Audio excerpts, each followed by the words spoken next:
Tudo bem, galera? Nós estamos aqui para a segunda aula, para a aula 2, do terceiro bimestre de Geografia, para as turmas do nono A, B e C. Beleza? Sou o professor Wagner Feitosa. Esse é o segundo vídeo. No primeiro vídeo tratamos da questão da globalização, mercado financeiro, industrialização, inovações tecnológicas, e agora vamos tratar de urbanização. Beleza? Então vamos lá. Quais os temas?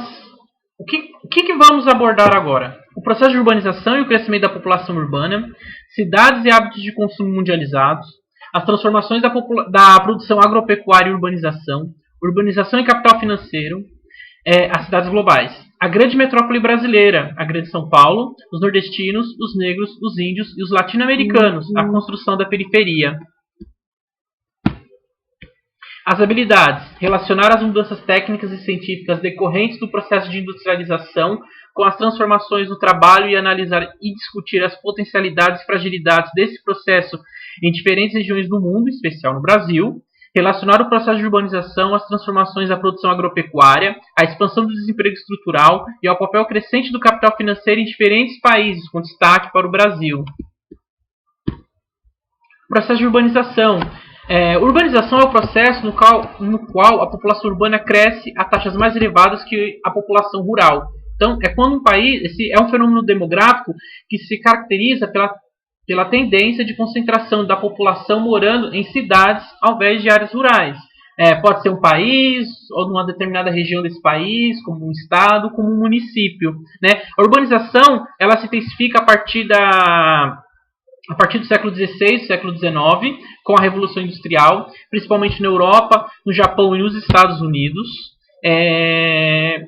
Em nosso país, no Brasil, esse processo de urbanização ele vai se intensificar com a chegada das indústrias, com o processo de industrialização a partir dos anos 50, né, com o advento da atividade industrial. Mas é importante a gente também lembrar que, no caso brasileiro, não foi só a chegada das indústrias, esse processo, o avanço da atividade industrial que fez surgir, que intensificou o processo de urbanização do território brasileiro, mas também há problemas que já existiam no campo, na área rural, como a concentração fundiária, com o difícil acesso à propriedade da terra e com a pobreza no campo. Então, com a industrialização, houve uma intensificação desse processo de urbanização, em que as pessoas que moravam em áreas rurais muito pobres viram nas cidades a oportunidade de fazerem suas vidas. Então, esse é o processo que tem ocorrido nos últimos 50 anos no Brasil. O crescimento da população urbana. Até o início do século XIX, a população urbana mundial não tinha atingido 7% do total. 2 séculos depois, já nesse século XXI, pela primeira vez na história, a urbanização da população urbana ultrapassou 50%. Então, mais de 3 bilhões de pessoas moram em cidades. Segundo previsões da ONU, esse número chegará a 5,2 bilhões em 2030, representando 60% da população mundial, e até 2050, quase 70% das pessoas estarão morando em cidades, né? Então, a gente tem um crescimento um crescimento rápido e frequente das populações urbanas. Diante disso, uma parcela cada vez maior da população mundial estará exposta à pobreza, ao desemprego, aos riscos ambientais associados à urbanização acelerada, como a deficiência em saneamento básico. Então a gente tem vários problemas aqui relacionados à urbanização, porque aonde que essa urbanização está ocorrendo hoje em dia? Está ocorrendo nos países da África e nos países do Sudeste Asiático. Muito isso associado a também processos de industrialização dos quais eles estão presenciando agora. Beleza? Se o Brasil quando o Brasil começa a se industrializar lá na década de 50, 100 anos em atraso em relação à Europa, Estados Unidos e Japão, Os atuais países hoje que estão em intenso processo de urbanização e de industrialização, como os países do Sudeste Asiático, como a Indonésia, como o Camboja, como o Vietnã, nesse atual momento que esses países estão experimentando um alto crescimento de suas populações urbanas. Como são países pobres, a gente tem vários problemas aí. O problema de saneamento básico, que não é só um problema de país muito pobre. Um país como o Brasil ainda apresenta um grande déficit em saneamento básico. Né? Para vocês terem uma ideia, os municípios de Franco da Rocha, Francisco Morato em Caieiras não possuem esgoto tratado. Há sim um recolhimento na rede de esgoto, mas são jogados nos rios, não vai para uma estação de tratamento. Então isso é um problema muito sério. E outra questão é a falta de emprego. Você lembra quando eu falei na primeira aula da questão do desemprego estrutural e que os empregos em muitas áreas estão deixando de existir? Então, é uma consequência desse processo de globalização, é uma consequência desse processo de intensificação de uso de tecnologias no trabalho. Então, a falta de emprego também vai levar as pessoas a morar em áreas urbanas e procurar a informalidade, que é o emprego sem registro. Beleza? Os problemas associados à urbanização serão mais graves nas megacidades e megalópolis. Né? Em 1950, Nova York e Tóquio eram as duas megacidades do planeta. Em 2007, havia 19. Em 2018, o número de megacidades passou de 33. A maioria concentrada nos países menos desenvolvidos, onde problemas econômicos, sociais e ambientais são graves. Desemprego, violência, carência de transporte público, poluição, saneamento básico. Então, nas próximas décadas, países emergentes e menos desenvolvidos serão os principais geradores de megacidades. E isso fica muito visto quando a gente vê o crescimento, as perspectivas de crescimento dos países nas próximas décadas. Por exemplo, os países que mais vão crescer nas próximas décadas serão os países do continente africano. Nisso levando ao surgimento de grandes cidades. E dentro dessas grandes cidades, nesses países pobres, vai ser levada a questão do desemprego, da violência, problemas ambientais ligados a saneamento básico. E aqui nós temos a figura 1, que ela vai nos mostrar aonde estão as áreas urbanas mais populosas do planeta, em milhões de habitantes. A gente pode ver aqui nas Américas, nós temos São Paulo, com mais de 21 milhões de habitantes, Cidade do México, com 21 milhões, Nova York, com mais de 20 milhões. Podemos observar que São Paulo é a maior área metropolitana, a região metropolitana, maior região metropolitana das Américas. Em qual continente nós vemos a concentração de áreas urbanas, de megacidades, de megas aglomerações urbanas? Principalmente na Ásia. Né? Temos Tóquio, com 36 milhões de habitantes, Xangai, com 19 milhões, Pequim, com 14,5 milhões, Manilha, nas Filipinas, Calcutá, na Índia. A Índia, observem aqui, a Índia é um país que possui, se não me engano, uma das maiores regiões metropolitanas do mundo, uma grande aglomeração de pessoas. Situemos. Europa. Não há nenhuma megacidade, não há nenhuma mega aglomeração gigantesca. Então, para onde essa população está indo agora? Essa população dos países pobres? Para as cidades. Então, essas cidades tenderão a crescer cada vez mais ao longo das décadas. Tudo bem, gente? Cidades e hábitos de consumo mundializados.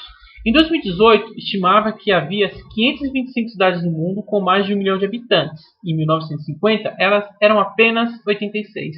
Desde as últimas décadas, o aumento de pessoas nas cidades tem impulsionado o consumo de produtos diversos, desde aqueles essenciais à sobrevivência, como alimentos, e até os mais supérfluos, como bolacha recheada, Coca-Cola. Como nessas aglomerações não há espaços para a produção de alimentos em larga escala, as pessoas são obrigadas a adquiri-las em feiras, supermercados e outros pontos de abastecimento. Além disso, o estilo de vida nas grandes cidades demanda o uso de produtos específicos para as pessoas trabalharem, se locomoverem, se comunicarem, entre outros. Os modelos de consumo das grandes cidades são difundidos mundialmente, em geral, seguidos por grande parte da população. Então, hoje, no mundo, Os hábitos de consumo eles são iguais, são parecidos, são próximos. Por exemplo, o consumo de fast food, de comida rápida. Porque, por exemplo, um trabalhador que trabalha fazendo entregas, um motoboy, por exemplo, muita entrega que ele tem que fazer durante o dia, ele não consegue parar para o almoço. O que ele vai fazer? Ele vai comer um fast food, ele pode comer um lanche do McDonald's, ou ele pode parar numa banquinha e pedir um cachorro quente, ou entrar dentro de uma lanchonete e pedir uma coxinha ou uma esfirra para comer, ou tomar uma Coca-Cola, comer um salgadinho, né, fandangos, um Ruffles, por exemplo, uma bolacha recheada para matar a sua fome naquele momento. Então, esses hábitos eles são comuns, não só no Brasil, como pode ser comum nos Estados Unidos, como pode ser comum na Europa ou em Nova Delhi, na Índia, né? Outra forma também é como nós consumimos roupas, é como nós consumimos música, né? Também são hábitos mundializados e que nós reproduzimos uma forma de viver em como outros lugares do mundo. Assim, as empresas transnacionais têm expandido seus negócios e investido muito em propaganda que influencia na mundialização de alguns hábitos na implantação da globalização cultural. Então, a gente tem um termo chamado globalização cultural. É quando a cultura, geralmente, hábitos, modos de viver de um país dominante, não vou dizer país dominante, mas de uma potência geopolítica, econômica, ela vai se prevalecer sobre outras. Um exemplo clássico que nós temos é o poder do McDonald's, que levou o hábito desse lanche rápido, do fast food, a todo canto do mundo.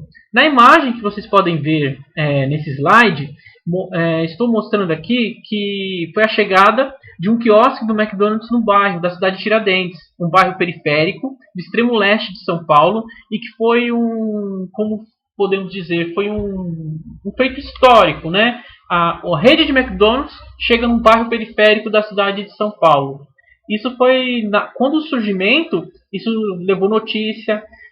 Essa imagem foi retirada da revista Veja, mas a Folha de São Paulo teve até reportagem do SPTV sobre a inauguração desse quiosque de sobremesa nas periferias. Isso mostra que, por exemplo, uma empresa americana, estadunidense, gigantesca dos alimentos, ele está levando esse hábito para outras regiões além do próprio Estados Unidos, como as periferias, como também a Coca-Cola, que chega em qualquer lugar do mundo.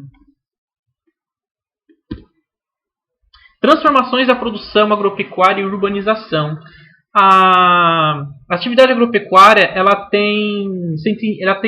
mudou bastante desde os anos 60. Então, isso ajuda a explicar não somente a intensa urbanização, mas como também o desemprego estrutural no campo. Por quê?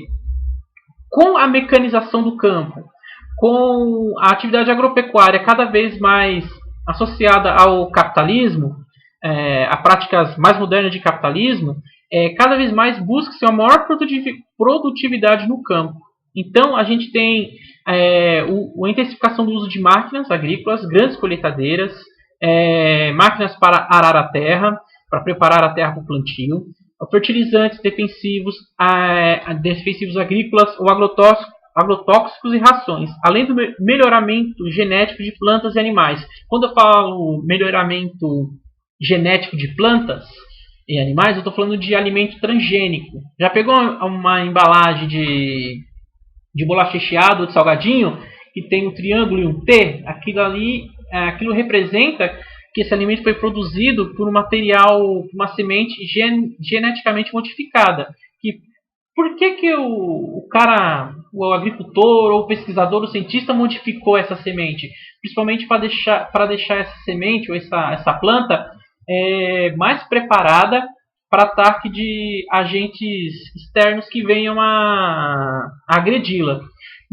Mas, que legal, né? A planta fica mais forte. Fica, mas segundo outros cientistas que são críticos a essas medidas, dizem que esses alimentos podem fazer mal à saúde humana, né? Esse processo de intensificação de uso da tecnologia nas atividades do campo, ele ficou conhecido como Revolução Verde. Certo? Se liga nessa última frase do slide. Nos anos 80, organismos organismos geneticamente modificados começaram a ser desenvolvidos a partir de sementes transgênicas, representando outra inovação científica e tecnológica importante para as transformações da agropecuária. Então, é o uso intensificado dessas sementes transgênicas no processo produtivo. Isso visando o quê? É a mesma forma das empresas transnacionais industriais, é visando o lucro e diminuição de custos. Não é, mais uma vez, a preocupação com o ser humano, com a pessoa. É a preocupação em cada vez mais obter lucros e diminuir o custo da minha produção. As culturas com variedades de sementes de alto rendimento da Revolução Verde, como também as OGMs, exigem utilização de grande aparato tecnológico, máquinas, tratores, defensivos agrícolas, fertilizantes. O uso intensivo de agrotóxicos pela atividade agropecuária é responsável por grandes danos ambientais. Então a gente tem também ligado aí problema ambiental, que compromete a biodiversidade, compromete o ar. Qual é hoje um dos grandes problemas do Brasil em se tratando do campo? Primeiro, é a questão do trabalho no campo, que cada vez mais os trabalhadores não têm emprego no campo devido à mecanização, ao uso de novas tecnologias no campo, que substitui o trabalho humano. Nós temos a questão ainda da alta concentração de terra, em que há poucas terras nas mãos de muitíssimos agricultores. Então a gente tem poucos donos de terras no Brasil que se preocupam mais em investir esse dinheiro na redução de custo e uma cada vez maior obtenção de lucro. E isso causa sérios problemas, como problemas ambientais, como o desmatamento da Amazônia, como as grandes queimadas no Cerrado. Isso gera problemas, não só ali no campo, mas em todo o planeta. Se lembra que no ano passado nós tivemos o Dia do Fogo, que foi um dia que a cidade de São Paulo, já 3 horas da tarde, ficou toda escura devido às queimadas no centro-oeste e no norte do Brasil? Então, esses são um dos pontos negativos dessa transformação na atividade do campo. Nos anos 90, com o desenvolvimento da informática, muitas de suas inovações passaram a ser aplicadas na agropecuária.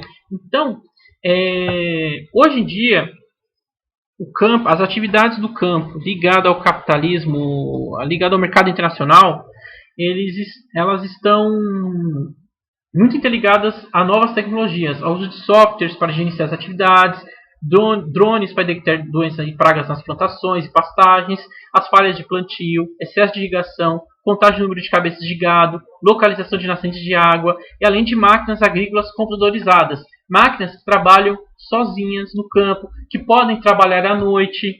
Então, essas inovações científicas e tecnológicas, se por um lado elas podem favorecer a agropecuária para aumentar o rendimento da produtividade, por outro lado, elas substituem a mão de obra empregada no campo e provocam um emprego estrutural, como já trabalhamos anteriormente, especialmente no trabalhador do campo, onde eles vão migrar para as cidades, contribuindo para o processo de urbanização ocorrido nos últimos anos. Beleza. Esse cidadão, há um processo de mecanização do campo, com a aplicação de tecnologias, de máquinas, sem necessidade do uso da mão de obra humana. Essas pessoas vão para a cidade, as pessoas chegam nas cidades, as indústrias também estão em um processo de utilização de tecnologias para substituir o trabalho humano, não só as indústrias, mas como também o setor de serviços, os bancos. E a gente vai ter o quê? Uma grande massa de desempregados, que vão, mais uma vez, recorrer à informalidade para poder sobreviver nessas regiões. Urbanização e capital financeiro. O recente processo de urbanização se confunde com a história da industrialização e da formação do capital financeiro. O capital é representado por títulos e papéis negociáveis que podem ser convertidos em dinheiro. Os bancos ou instituições financeiras, fruto do desenvolvimento do capitalismo, tiveram e têm papel importante na produção e circulação de mercadorias em todo o mundo. Mas de que forma isso ocorre? Essas empresas passaram a financiar as atividades produtivas de consumo. Hoje o capital financeiro está presente por todas as transações comerciais. A maioria das empresas e pessoas dependem de empréstimos para adquirir imóveis, máquinas e matérias-primas. Então, hoje os bancos têm um papel fundamental na manutenção do capitalismo, né? Através e da vida das pessoas, como também para você poder adquirir um imóvel, você precisa fazer um empréstimo. Para você abrir um novo negócio, por exemplo, uma pessoa que deseja empreender, ela precisa de uma certa quantidade de dinheiro para poder comprar a matéria-prima, para poder fazer seus produtos, para poder comprar um estande, para poder expor os seus produtos. Então, os bancos, as instituições financeiras, elas são importantes e isso se confunde com a história do capitalismo e também com o surgimento das cidades. Essa foto, essa imagem, localiza-se no bairro do Morumbi, São Paulo, na Avenida Luiz Carlos Berrini. Essa ponte ela é bem conhecida de todos nós, porque ela aparece no SPTV, né, no jornal da TV Globo. E esses prédios simbolizam, essa região de São Paulo simboliza a São Paulo interligada ao mercado internacional, ligada ao mercado financeiro, onde fica a sede de bancos e de grandes empresas transacionais. Em São Paulo estão localizados nessa região, é uma região super valorizada, né, que é onde São Paulo é denominada como uma cidade global. Mas o que é uma cidade global? A cidade sempre teve papel central na economia capitalista, certo? Então nós vivemos em cidades capitalistas. Assim, os fatores locacionais para a implantação de instituições financeiras são, em certa medida, definidos pelo total da população de uma cidade ou do seu dinamismo econômico. Por exemplo, por que São Paulo é sede de grandes empresas, tem as melhores casas de shows, os melhores hospitais, as melhores universidades?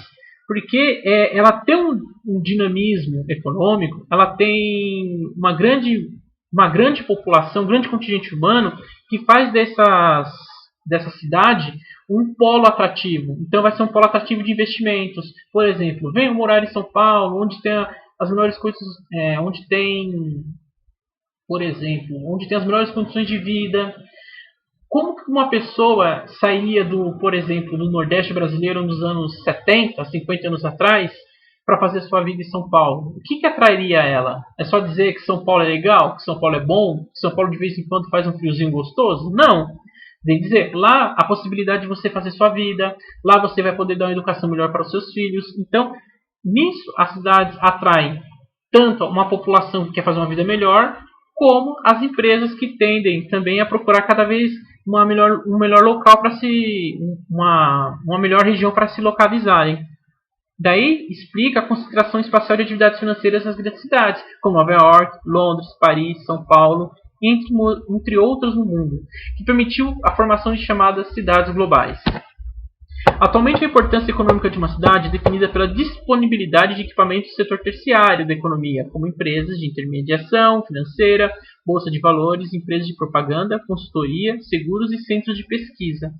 Dependendo do grau em que concentram essas atividades e do alcance espacial que possuem, as cidades são divididas em 3 grupos, de ordem decrescente, alfa, beta e gama. Nessa classificação, se uma cidade possui atividades citadas anteriormente muito desenvolvidas, o alcance mundial será uma cidade alfa. Quem é uma cidade alfa? Nova York.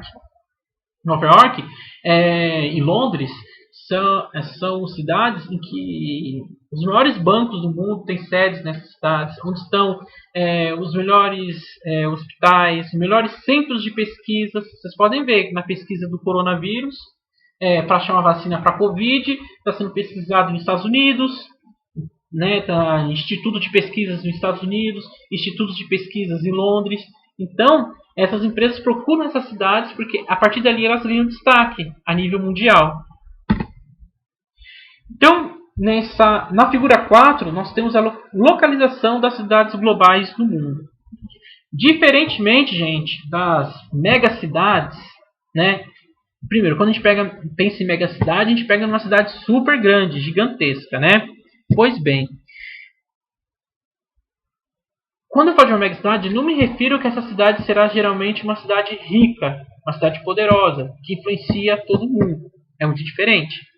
Nesse caso, são as cidades globais que influenciam hoje dentro do capitalismo. Então, como hoje, que influencia o capitalismo, que são os países mais produtivos, mais desenvolvidos, são os países da América do Norte, a Europa e as partes da Ásia, como na China, no Japão e na Coreia do Sul, então podemos ver que as cidades globais estão localizadas nessas regiões do planeta. Na Europa, vocês podem ver aqui, Madrid, Genebra, Milão, Barcelona, Roma, como também na América do Norte, como São Francisco, Toronto, Washington, Nova York, e na Ásia também, como Tóquio, Seul, Pequim, Hong Kong, né? E também aqui no lado sul do mapa, né, a gente pode ver que tem poucas cidades globais, né? Temos São Paulo, Buenos Aires, Caracas, Santiago, Joanesburgo na África do Sul, Sydney e Melbourne na Austrália. A Grande São Paulo, né, é a nossa grande metrópole. A região metropolitana de São Paulo, também conhecida como Grande São Paulo, é a maior metrópole do Brasil. Ela reúne 39 municípios do estado de São Paulo e um intenso processo de conurbação. O que seria um processo de conurbação? Conurbação são quando duas áreas urbanas de duas cidades diferentes se encontram e se formam uma coisa só, né? Um exemplo prático que eu dou é o processo de urbanização, a forma como se urbanizou os municípios de Franco da Rocha e Francisco Morato. Se vocês observarem, em bairros como Parque Paulista, ou ali próximo do Jardim Alegria, ou aí próximo mesmo do Bandeirantes, não conseguimos fazer uma distinção onde você vai ali pela primeira vez, né? Você não consegue fazer uma distinção aonde é Francisco Morato e onde é Franco da Rocha, porque essas áreas urbanas elas estão juntas, elas formam algo só. Então, em São Paulo, isso é algo muito maior. São quando 39 cidades estão num processo de conurbação intenso entre elas. A região metropolitana de São Paulo, com cerca de 22 milhões de habitantes, é uma das 10 regiões metropolitanas mais populosas do mundo. Então, residimos numa das maiores áreas metropolitanas do mundo. Mas, frisando, estamos numa região, estamos num país periférico, dito emergente, que é muitas vezes chamado de subdesenvolvido, e com muitos problemas relacionados a saneamento básico, falta de tratamento de esgoto, com distribuição de água, com educação precária, com o acesso ao emprego cada vez ficando comprometido com o avanço das novas tecnologias, e também com grandes índices de violência. Existem outras regiões metropolitanas do estado de São Paulo, como a região de Campinas, Santos, São José dos Campos e Sorocaba. Também há aglomerações urbanas consideráveis, como a conurbação de Jundiaí, e todas as cidades, né, como eu falei anteriormente, como a região metropolitana de Campinas, a de Santos, a de São José dos Campos e Sorocaba, mais a aglomeração urbana de Jundiaí, formam um chamado Complexo Metropolitano Expandido, uma megalópole, da qual a Grande São Paulo faz parte, ultrapassa mais de 32 milhões de habitantes e aproximadamente 75% da população do estado. É uma região gigantesca, responsável por 12% da população do Brasil. Essa região também ela é responsável por boa parte de tudo que é produzido na indústria, no setor de serviços e comércio no Brasil. Então, tem uma grande importância no cenário brasileiro e mundial essas regiões metropolitanas e a Grande São Paulo. Economia da Grande São Paulo. É o maior polo de riqueza nacional. Então, a sede das indústrias, não só das indústrias, mas também dos grandes bancos, das grandes redes varejistas, né, das empresas de logística também. Então, a metrópole ela centraliza o comando do grande capital privado, a concentração da maioria das sedes das empresas e, mais importante, complexos industriais e comerciais, principalmente financeiros, que controlam as atividades econômicas do país. Então, São Paulo concentra um grande número de atividades ligadas ao capital financeiro, ligada à indústria, ligada ao comércio no Brasil. Isso diz do seu dinamismo, isso diz da sua importância no cenário nacional. Beleza? Aqui nós temos o mapa da região metropolitana de São Paulo, certo? Vamos lá. Estão vendo essa mancha rosa? Essa mancha rosa, ela representa as áreas urbanas do mapa, beleza? Então, nós podemos observar que em algumas regiões essa mancha é contínua, como em São Paulo com Santo André, com Mauá, com São Caetano, com Diadema, Taboão da Serra, Osasco. Perpassa aqui, ó, a nossa região, Caieiras, Franco da Rocha. Vocês podem observar que Francisco Morato e Franco da Rocha, eles não têm divisão nas suas áreas urbanas. São áreas conurbadas, né? Beleza? Tudo bem? Então, essas aqui são a nossa região metropolitana de São Paulo, composta por 39 municípios. Município sede é a capital, é São Paulo. E aqui está a nossa região, Francisco Morato, Franco da Rocha, Caieiras, como também Cajamar e Mariporã. Esse mapa aqui eu printei do Google Maps e ele mostra da disposição da área urbana da nossa região. Essa parte acinzentada aqui no meio da imagem, tá vendo? Essa parte acinzentada é a área urbana. E bem no meio dessa área urbana está passando a linha do trem.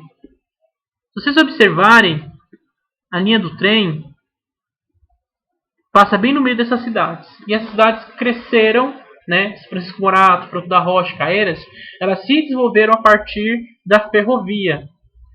Vocês conseguem observar também que não há uma distinção, não há uma separação entre as áreas urbanas. Isso é o que justifica que os nossos municípios estão em processo de conurbação, quando duas áreas urbanas se fundem em uma área só. Dá para localizar a escola? Aqui, ó, vereador Luiz Alexandre dos Santos. Os nordestinos, os negros, os índios e os latino-americanos, a construção da periferia. O histórico da formação das periferias e favelas no Brasil se dá logo após a abolição, onde negros foram habitar os morros sem nenhum apoio do Estado. Então eu tenho um processo eu tenho lá a Lei Áurea, né? Mas os negros escravizados, eles não tiveram nenhum apoio por parte do Estado quando se tornaram livres. Então eles foram marginalizados, foram morar nos morros, foram trabalhar na informalidade.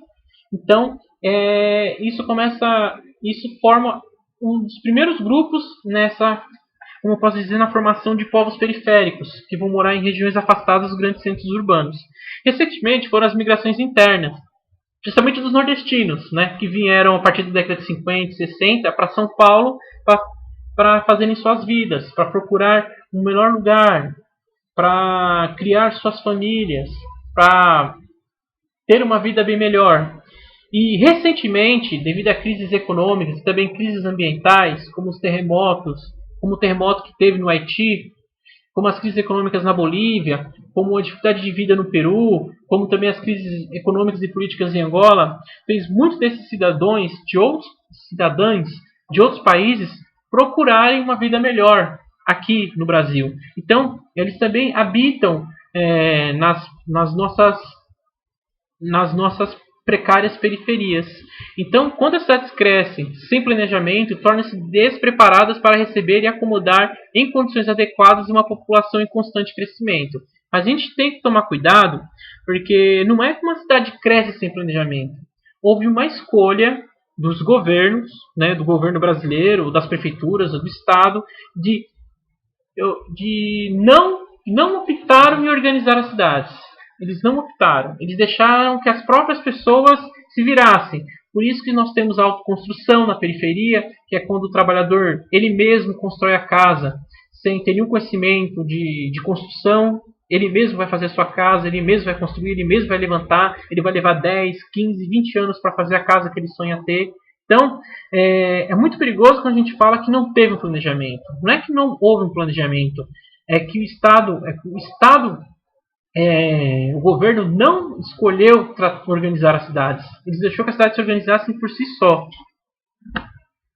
As paisagens urbanas então revelam no espaço construído uma profunda desigualdade social, que é, antes de tudo, desigualdade econômica. Daí surgem os bairros populares, as periferias e as favelas, lugares desprovidos de infraestrutura básica, de serviços públicos essenciais, de equipamentos urbanos e de espaços comunitários de lazer, habitados em sua maior parte por famílias de baixa renda. Então, vai ser nas periferias que nós podemos enxergar as desigualdades do Brasil. Vamos pensar. Aqui na região existe um bairro que a gente pode considerar um bairro de luxo, de classe média, um bairro rico. Muitos de vocês vão dizer Nova Caieiras ou Centro de Caieiras. E se eu for perguntar aonde nós temos um bairro pobre, vocês vão dizer Francisco Morato, né? Lá no Jardim Alegria, lá no Jardim Silvia, né? Vocês vão dar esses exemplos. Então, fica perceptível em que as pessoas conseguem, dentro de um senso comum, denominar onde é um espaço de gente rica e onde é um espaço de gente pobre, né? E isso vale destacar que é o aprofundamento das nossas desigualdades. Existe uma região em que há melhor acesso aos serviços, com escolas bem equipadas, com excelentes equipamentos de saúde, com comércio pujante, e do outro lado é uma região que falta tudo, então é um sintoma que nossa sociedade no Brasil ela é desigual, né? Então a gente vai ter pequenos locais murados, né? Os famosos condomínios fechados, em que ali reina uma paz, onde tem a tranquilidade, né? Onde a pessoa pode viver bem. Do outro lado, nós vamos ter extensas periferias em que falta tudo a essas pessoas.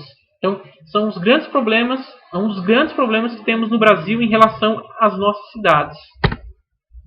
Segregação socioespacial. Ao mesmo tempo que há espaços modernos conectados com o mundo globalizado, se lembra quando eu mostrei para vocês a imagem da Berrini, da Ponte Estaiada?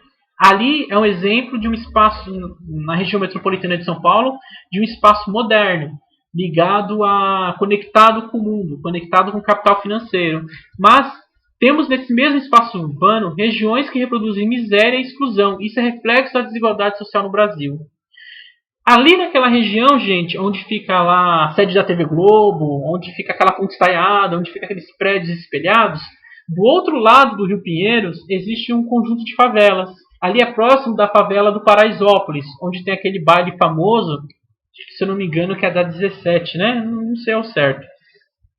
Que é um lugar de reprodução de pobreza, da miséria e da exclusão, muito próximo. O que divide aquela região? É simplesmente um rio. E na região onde hoje está localizado aqueles prédios que mostrei nessa imagem aqui para vocês, olha, deixa eu voltar.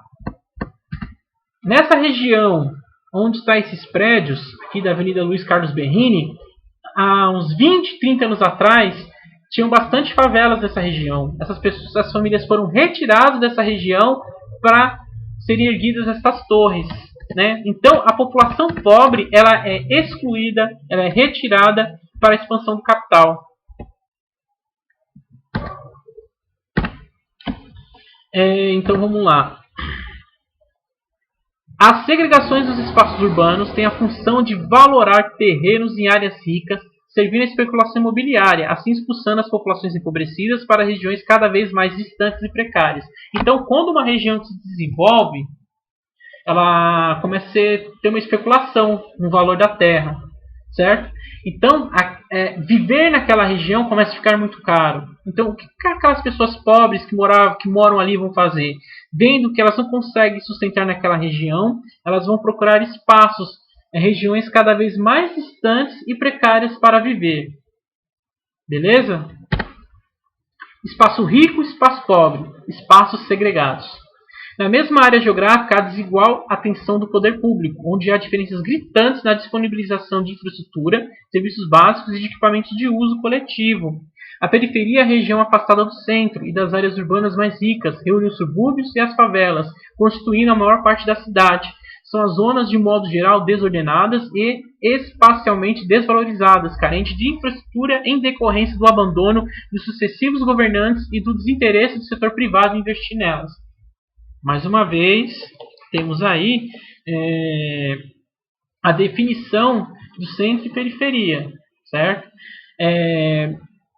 Por exemplo, quando eu dei o exemplo da Berrini, que só um rio, o Rio Pinheiros, é que divide aqueles prédios espelhados e de outro lado uma mega favela como o Paraisópolis, que a gente vê que dentro de um mesmo espaço urbano há diferenças gritantes do interesse do capital financeiro e do interesse também do governo de investimento em serviços básicos. Enquanto na região da Avenida Luiz Carlos Berrini vai ter toda sorte de investimentos imobiliários, de acesso de equipamentos de saúde, de escolas, de universidades, do outro lado vai faltar tudo. Né? Essas famílias, em algum momento, se essa área se valorizar, elas podem ser retiradas. Né? Como vocês veem na televisão, uma reintegração de posse. Então, não há um interesse do Estado, né, da figura do Estado, em investir nas áreas periféricas. E assim, o que acaba ocorrendo aí? Uma reprodução das desigualdades. Não se combate a desigualdade, mas sim a reproduz. Nós temos aqui a imagem do nosso bairro, Jardim dos Bandeirantes. Né? O Jardim dos Bandeirantes é considerado um bairro periférico, né? Bairro periférico da cidade de Franco da Rocha, que já é uma cidade periférica, em que nós temos muitos problemas, muitas faltas. Falta um posto de saúde maior para atender a toda a população, o transporte público é precário, o acesso à educação também, por muitas vezes, também é precário, né? Nem todos conseguem ter. Muitas pessoas que moram no bairro trabalham na informalidade. Nós temos problemas também ligados, muitas vezes, à violência. Então, são características de um bairro periférico. Mas e você? Você considera o seu bairro um bairro periférico? Pois bem, galera, chegamos aqui agora à atividade. Como que será realizada a atividade? Vou disponibilizar, já está lá disponível para vocês um formulário online, no qual vocês vão clicar, beleza? Eu vou clicar aqui, não sei se vai dar certo. Calma aí. Beleza, está abrindo a página. Está lardinho aqui o computador, mas vamos lá. Ó, abriu o Google Formulários, aqui a avaliação de geografia, né, do terceiro bimestre, dos nonos anos. A entrega pode ser feita até o dia 10 de setembro, beleza? Para responder, vocês vão acessar a página de geografia.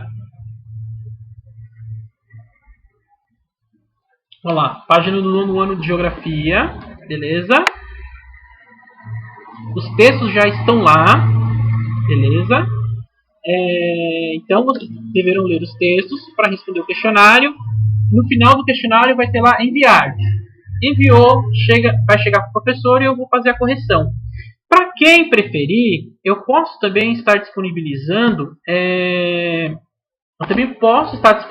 um PDF, né, que eu vou colocar também no grupo das salas para vocês responderem um questionário que está no final desse PDF. Vocês podem responder, ou você faz impressão na sua casa e responde e entrega na escola, mas você também pode responder ele no caderno, tirar foto e mandar para o professor no WhatsApp, beleza? Esse vídeo, os 2 vídeos ficarão, eu também estarei disponibilizando, desculpa, falei errado, eu irei disponibilizar no site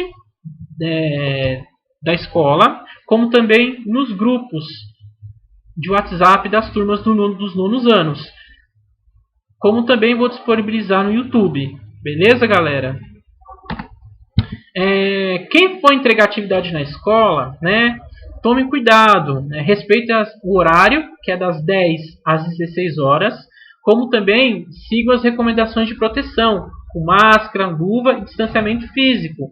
Para quem não tem acesso à internet, poderá retirar uma versão impressa dessa atividade a partir do dia 20 de agosto lá na escola. Né? Eu dou preferência, quem puder, óbvio, que preencha o formulário online, né? Responda o questionário online, ou que também tire foto da atividade feita no caderno e me envie via WhatsApp. A entrega é no dia 10 de setembro. Não se esqueçam, é até o dia 10. Ah, professor, mas eu posso entregar antes? É óbvio que pode. Então, até o dia 10 de setembro é para você estar entregando a atividade para o professor. Qualquer coisa, gente, tem o WhatsApp aí, né? O 11 95 939 5925. Tem o meu Face, né? E tem meu e-mail, que é wagnerfeitosa@professor.educacal.sp.gov.br. Então, é isso, galera. Espero que vocês tenham entendido, que vocês tenham compreendido. Eu estou aprendendo a mexer nessa nova ferramenta, que é produzir videoaulas. Se vocês puderem me dar dicas, Eu sei que eu tenho que falar um pouco mais devagar, sei que eu tenho que controlar um pouco alguns vícios de fala, mas assim a gente consegue tocar o barco. Espero que vocês tenham gostado. Se inscreve no meu canal, curte e faz o sininho lá e tamo junto, firmeza? Então é isso, galera. Tchau, fui!